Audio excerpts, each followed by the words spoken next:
15 വർഷങ്ങൾക്ക് മുമ്പ് ഈ മന്ത്രി ദിവാകരന് ഇലക്ഷനിൽ മത്സരിക്കാൻ കെട്ടിവെക്കാനുള്ള പണം പോലും പാർട്ടിക്ക് സംഭാവന ചെയ്യുന്നു. പക്ഷെ ഇന്ന് അയാൾക്ക് കൊട്ടാര സദൃശമായ ബംഗ്ലാവുകളും മെട്രോ നഗരങ്ങളിലെ ഷോപ്പിംഗ് കോംപ്ലക്സുകളും അടക്കം കോടികളുടെ ആസ്തിയുണ്ട്. രാജൻ ജോസഫ് എന്ന പേരുള്ള ഒരാളുടെ പഞ്ചനക്ഷത്ര ഹോട്ടലുകളാണിതെല്ലാം, 9 എണ്ണം. ഇങ്ങനെ ഒരാൾ ഈ ഭൂമി മലയാളത്തിലില്ല എന്നുള്ളതാണ് സത്യം. ബിനാമി പേരിലും മറ്റ് അഡ്രസ്സുകളിലും നമ്മുടെ എക്സ് മിനിസ്റ്ററും മുൻ പാർട്ടി പ്രസിഡന്റും ഒക്കെ ആയിരുന്ന ഗോപാലകൃഷ്ണ പിള്ളയുടെ ഹോട്ടലുകളാണിതെല്ലാം. ഏകദേശം 100 കോടിയോളം ആസ്തി വരുന്ന ഈ വസ്തുക്കൾക്ക് ആളോ അവകാശങ്ങളോ ഇല്ലാത്തതിനാൽ നമുക്കിത് ഗവൺമെന്റിലേക്ക് കണ്ടുകെട്ടാം. ഒന്ന് നിർത്തണം. ലൈറ്റ് ഓൺ ചെയ്യ്. താൻ എന്തിനുള്ള പുറപ്പാടാ? സാർ, ഇതുപോലെ 100ഓളം പേരുടെ ബിനാമി ഇടപാടുകളും വൻ അഴിമതി കേസുകളും ഇവർ കണ്ടെത്തിയിട്ടുണ്ട്. അതിൽ 25ഓളം പേർ രാഷ്ട്രീയ പ്രമുഖരാണ്. മാധവൻ നമ്പ്യാർ മുതൽ എന്റെ അച്ഛന് പങ്കാളിത്തമുള്ള ചെറാക്കുളം ഫൈനാൻസേഴ്സിന്റെ ഉടമ പവിത്രം വരെയുണ്ട് സാർ ലിസ്റ്റിൽ. ഏകദേശം 1500 കോടിയിലേറെ നമുക്ക് ഖജനാവിൽ നിറക്കാൻ കഴിയും. അത്തരം പറയലോ ആഭ്യന്തര മന്ത്രി. ഇവരെ ഒന്നും നമുക്ക് തൊടാൻ പറ്റില്ല. മന്ത്രിസഭ നിലനിർത്താനും MLA-മാരെ ചാക്കിട്ട് പിടിക്കാനും തെരഞ്ഞെടുപ്പിന് കോടികൾ വാരി വിതറാൻ കഴിവുള്ള പൊളിറ്റിക്കൽ കിങ് മേക്കേഴ്സ് ആണ് ഇവരൊക്കെ. എന്തായാലും ഇവർക്കെതിരെ ആഞ്ഞടിക്കാൻ തന്നെയാണ് എന്റെ തീരുമാനം. ആഞ്ഞടിക്കാൻ നീ ആരാ? കൊടുങ്കാറ്റോ അതോ കത്രീനയാ? സാർ, ഞാൻ പറയുന്നത് എന്താന്ന് വെച്ചാല്, നീ എന്ത് പറഞ്ഞാലും അത് നടക്കില്ല. കോടതിയും നിയമവും മന്ത്രിസഭയും ഒക്കെ വിലക്ക് വാങ്ങാൻ ആസ്തിയുള്ളവരായിട്ട് ഒരു ഏറ്റുമുട്ടൽ ഞാൻ സമ്മതിക്കില്ല. വേണ്ട. സാറിനൊരു കാര്യം അറിയോ? നമ്മുടെ കേരളം ഭരിക്കുന്ന മുഖ്യമന്ത്രിക്ക് എത്ര കോടികളുടെ ആസ്തിയുണ്ടെന്ന്? തമിഴ്നാട്ടിലും കർണാടകത്തിലും ഒക്കെ ആയിട്ട് എത്ര ഏക്കർ ഭൂസ്വത്തുണ്ടെന്ന്? ഒരു ദരിദ്ര കുടുംബത്തിൽ ജനിച്ച് ഇപ്പൊ കോടീശ്വരനായി ജീവിക്കുന്ന ആ മുഖ്യന്റെ കഥ ഞാനൊന്ന് വിവരിക്കാം sir. Lights of. Light on. എന്ത് സാറിന് കാണണ്ടേ? നിർത്തടോ. കേരളം ഭരിക്കുന്ന ആ മുഖ്യമന്ത്രി ഞാനല്ലേ? ഞാനിപ്പോ എന്താ ചെയ്യണ്ടേ? അയ്യർ സാറേ, സാർ, അതുകൊണ്ട് കൊണ്ടുപോവാ. ദേവരന് അടുത്ത മാരണം. വിദേശ നിക്ഷേപങ്ങൾ വ്യവസായവൽക്കരണത്തിന് എങ്ങനെ പ്രയോജനപ്പെടുത്താമെന്ന് എന്റെ ചർച്ചയ്ക്കായി മലയാളി സംഘടനകളുടെ പ്രത്യക്ഷണം സ്വീകരിച്ച സാറും സാറിന്റെ പിയും അമേരിക്കയിലേക്ക് പറക്കുന്നു. നിങ്ങൾക്ക് 2 പേർക്കുള്ള വിസയും ടിക്കറ്റും.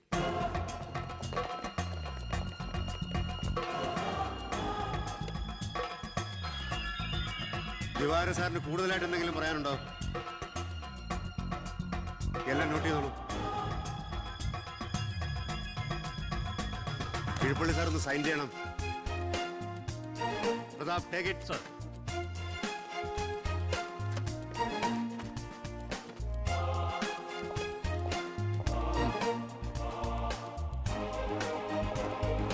ഒരാളും പുറത്തു പോകരുത്.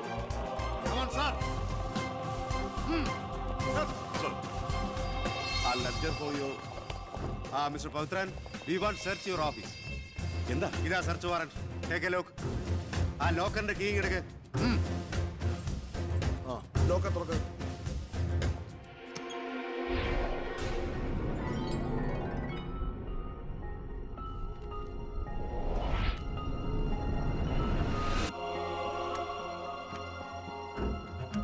എന്തായി? അതിനകത്ത് കുറച്ചെങ്കിലും വെച്ചേക്കണേ.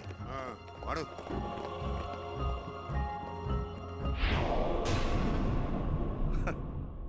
ഞാൻ ഒരു കാര്യം പറഞ്ഞേക്കാം. എന്തൊക്കെയായാലും ആഭ്യന്തരം രാജിവെക്കണം. 5 or 6 കോടി എഴുതിട്ടാണ് പ്രതിപക്ഷത്തുള്ള ഏതെങ്കിലും ഒരു ഘടകകക്ഷിയെ KDF-ൽ ചേർത്ത് എണ്ണം തയ്ക്കണം. എന്നിട്ട് അവനെ പുകച്ച് പുറത്ത് ചാടി ചോടിക്കണം. അതിന് കാശ് എവിടോ? മർമ്മം നോക്കിയല്ലേ അവൻ കുത്തിയിരിക്കുന്നത്. വിഷം മേടിക്കാൻ പോലും കാശില്ലാത്ത അവസ്ഥയാ. എല്ലാം തൂത്തുവാരി ഖജനാവ് നിറച്ചിരിക്കല്ലേ അവൻ. എന്റെ 10 കോടി രൂപയല്ലേ പോയത്? ആ ഗോപാലകൃഷ്ണനായിട്ട് സ്വത്ത് മുഴുവൻ കണ്ടുകെട്ടി. ഒന്ന് പതുക്കെ പറയടോ. പുറത്ത് കേട്ടാല് പിടിച്ചകത്താക്കും. കള്ളപ്പണമാ. അവനെ അങ്ങ് തട്ടിക്കളഞ്ഞാ പോരെ. അതിന് പറ്റിയ വാടക ഗുണ്ടകൾ പോലും ഇന്ന് കേരളത്തിലില്ല. എല്ലാത്തിനും പിടിച്ച് അകത്താക്കില്ലേ. ഇനി ഇപ്പൊ ആരെങ്കിലും പുറത്തുനിന്ന് ഇറക്കിയാൽ തന്നെ അവരെയും പിടിച്ച് അവന്റെ പോലീസ് വെടിവെച്ചു കൊല്ലും. ആ വഴിയൊന്നും അത്ര എളുപ്പമല്ല. അവന്റെ ചിഹ്നത്തിന്റെ സ്വഭാവ സിംഹത്തിന്റെ. കാട്ടിൽ ആനയുണ്ട്, പുലിയുണ്ട്, കഴുതുണ്ട്. പക്ഷെ ആരാ കാട്ടിലെ സിംഹം? സിംഹം. അവൻ ആനയുടെ മഷിഷ്കം വരെ കേറിടിക്കും. ഓ, അതൊന്നും നെറ്റിന്ന് മലയാളത്തിൽ പറഞ്ഞാ പോരോ. അയ്യ, അതൊക്കെ വിദ്യാഭ്യാസം ഇല്ലാത്ത ആൾക്കാർ പറഞ്ഞതാണ്. വിദ്യാഭ്യാസമുള്ളവർ പറയും മഷിഷ്കം. അമേരിക്കയിലേക്ക് ലൈൻ പോണു. സിഎമ്മിന്റെ മൊബൈൽ റിംഗ് ചെയ്യുന്നുണ്ട്. Hello hello hello. കട്ടായി. എന്റെ മൊബൈലിൽ നിന്ന് വിളിക്കാം. ഞാൻ ഇന്നലെ കൂടി വിളിച്ചല്ലേ ഉള്ളൂ. പൊറ്റക്കുഴിയാണ്. ഹലോ, നിങ്ങൾ ക്യൂബിലാണ്? ഇല്ല, സത്യമായിട്ടില്ല. നിങ്ങൾ ക്യൂബിലാണ്. ദയവായി ഒരാഴ്ച കഴിഞ്ഞ് വിളിക്കുക. ശരിയാ, ക്ഷമിക്കണം. നമ്മൾ ക്യൂവിലാണ്, ഒരാഴ്ച കഴിഞ്ഞ് വിളിക്കാൻ. നമ്മൾ ക്യൂവിലാന്ന് അമേരിക്കയിൽ എങ്ങനെയായിരുന്നു? ഏടോ, അമേരിക്ക വളരെ വലുതായി പോയില്ലേ? അവരെ മറ്റേ സുനാപ്പി വെച്ചു നോക്കിയാണ്. അവൻ രാഷ്ട്രീയ ആചാര്യന്മാരെ പോലും കളി പഠിപ്പിക്കുകയല്ലേ. അവനെതിരായി KDF-ന്റെ എല്ലാ MLA-മാരും തിരിഞ്ഞു കഴിഞ്ഞു. ഇക്കണക്കിന് പോയാൽ ഈ മന്ത്രിസഭ താഴെ വീഴും. പ്രതിപക്ഷം ഭരണപക്ഷത്തിന്റെ തകർച്ച കണ്ട് മിണ്ടാതിരിക്കോ? അവനെന്ന് പത്രക്കാരോട് പറഞ്ഞില്ലേ, അച്ഛൻ നിരപരാധിയാണെന്ന് കോടതിയിൽ തെളിഞ്ഞാൽ പാർട്ടി ആവശ്യപ്പെട്ടാൽ മന്ത്രിസ്ഥാനവും MLA സ്ഥാനവും രാജിവെച്ച് അച്ഛന് വീണ്ടും അവസരം നൽകുമെന്ന്. അതിൽ പിടിക്കണം. പാർട്ടി ആവശ്യപ്പെടണം, അവനെ കൊണ്ട് രാജിവെപ്പിക്കണം. അതിന് അച്ഛൻ ഈ കേസ് ജയിക്കണം. അച്ഛന്റെ പേരിലുള്ള മണിമലയാർ കേസ് തള്ളിപ്പോയതുപോലെ ഈ കൊലക്കേസും തള്ളിപ്പോകും. ഈ കേസ് ഞാൻ ജയിപ്പിക്കും. അച്ഛന് വേണ്ടി ഞാൻ എന്തും ചെയ്യും.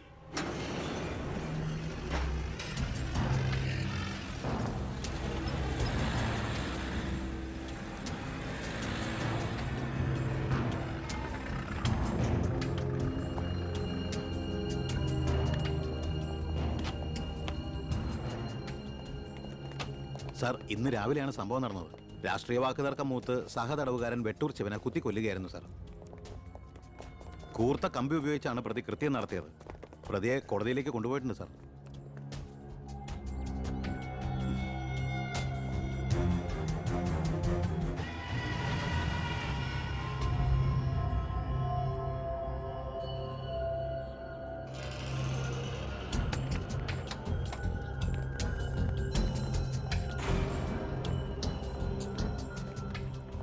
ഒന്നുകിൽ ദൈവം അച്ഛനെ കേസിൽ നിന്ന് രക്ഷിച്ചു, അല്ലെങ്കിൽ അച്ഛൻ സമർത്ഥമായി സ്വയം രക്ഷപ്പെട്ടു.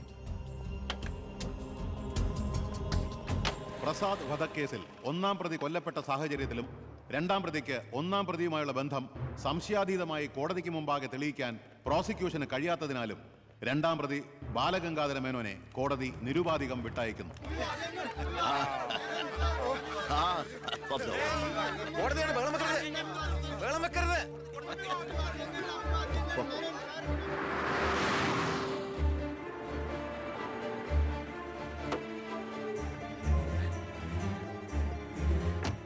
ലക്ഷ്മി, ലക്ഷ്മി, അറിഞ്ഞോ നീ?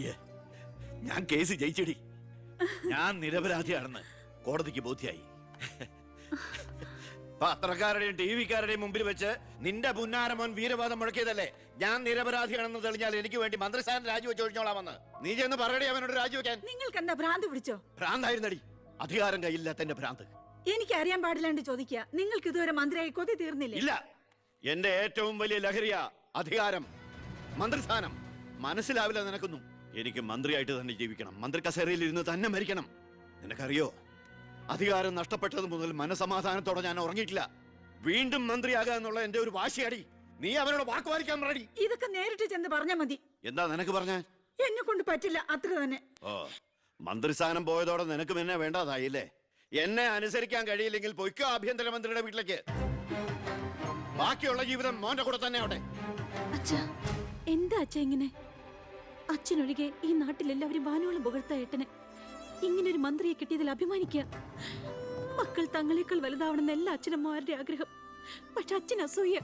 മകൻ തന്നേക്കാൾ വലുതാവുന്നുള്ള എന്റെ അസൂയ.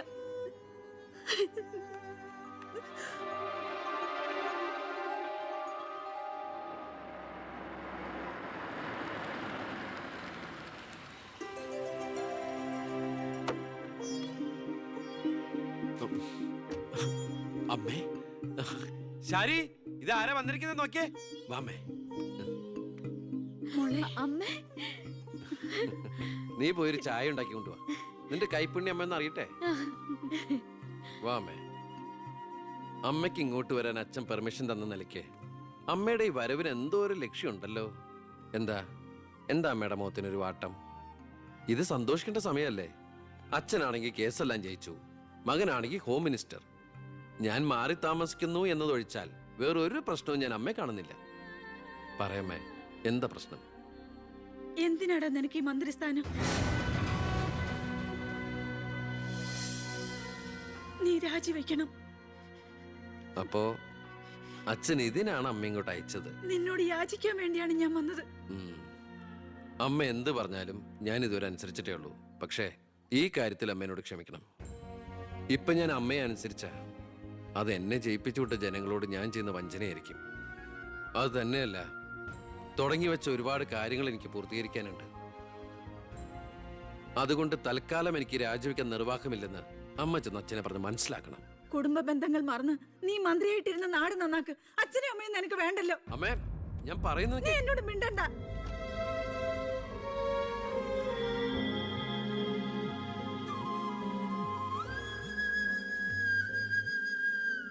ഇല്ല, അവൻ രാജിവെക്കില്ല. അവൻ രാജിവെക്കുമെന്ന് കരുതിയ നമ്മളാ മണ്ടന്മാർ.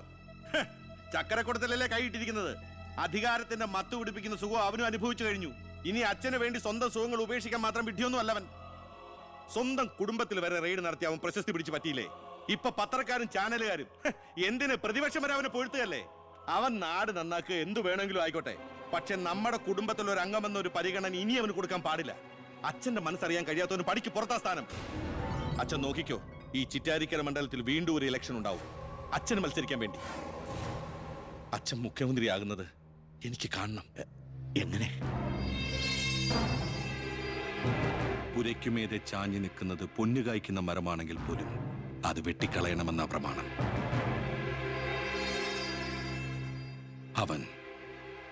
അവൻ ഇല്ലാതാകണം.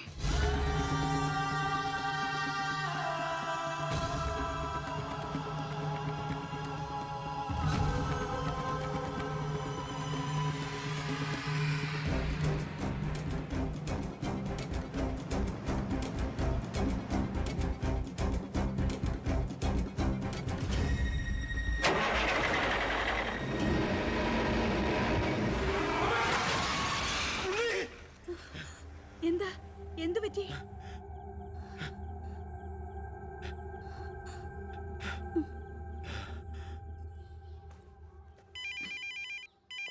ഞാൻ എടുത്തോളാം. ഹലോ. ഉണ്ണി, ഉണ്ണി, ഉണ്ണി, നീ എന്താടാ ഒന്നും ഉണ്ടാത്ത്? അച്ഛാ, ഞാൻ എനിക്ക് നിന്നെ ഒന്ന് കാണണം. ഞാനിപ്പോ ഡൽഹിക്ക് പോകാൻ വേണ്ടി എയർപോർട്ടിൽ പോകാൻ നിൽക്കുക. എന്തായാലും ഞാൻ അവിടെ വന്നിട്ട് നീ പോയാ മതി. ഉടനെ എത്താം. അച്ഛനാ